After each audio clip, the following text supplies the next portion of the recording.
Hello, please like and subscribe.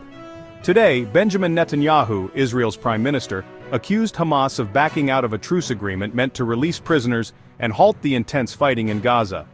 Netanyahu's office stated that his cabinet wouldn't vote on the truce deal until Hamas resolves what they called a last-minute emergency. Without providing details, Netanyahu's team accused Hamas of attempting to blackmail Israel for last-minute concessions. This accusation comes just as the Israeli cabinet was poised to approve the truce deal today. In a recent address to the 79th meeting of the United Nations General Assembly, Netanyahu reiterated Israel's position on the conflict. President Biden, along with Vice President Kamala Harris and Secretary of State Antony Blinken, announced on Wednesday that the truce agreement would be implemented in 3 stages.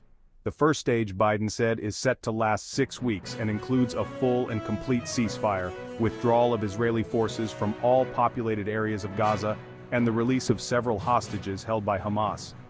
Biden emphasized that Americans would be part of this hostage release, expressing eagerness to welcome them home. In exchange, Israel would release many Palestinian prisoners, and Palestinians would be allowed to return to their areas in Gaza. A significant flow of humanitarian aid into Gaza is also part of the deal.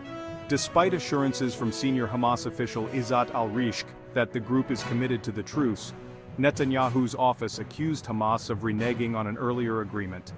This earlier agreement would have given Israel veto power over which prisoners convicted of murder would be released in exchange for hostages. Under the truce terms, 33 hostages are set to be released over the next 6 weeks in exchange for numerous Palestinians imprisoned by Israel.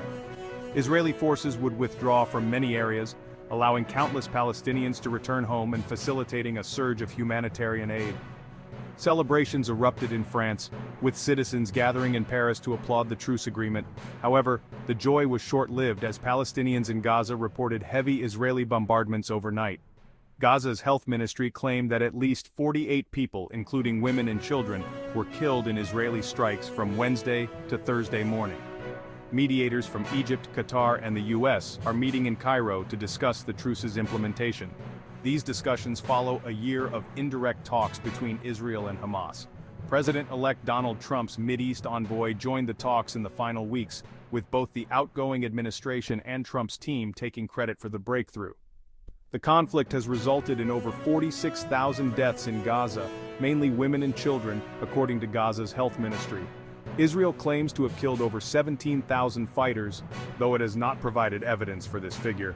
The war has decimated large areas of Gaza, displacing around 90% of its 2.3 million residents, according to the United Nations. That's the latest on the Gaza truce situation. Stay tuned for more updates. Please subscribe.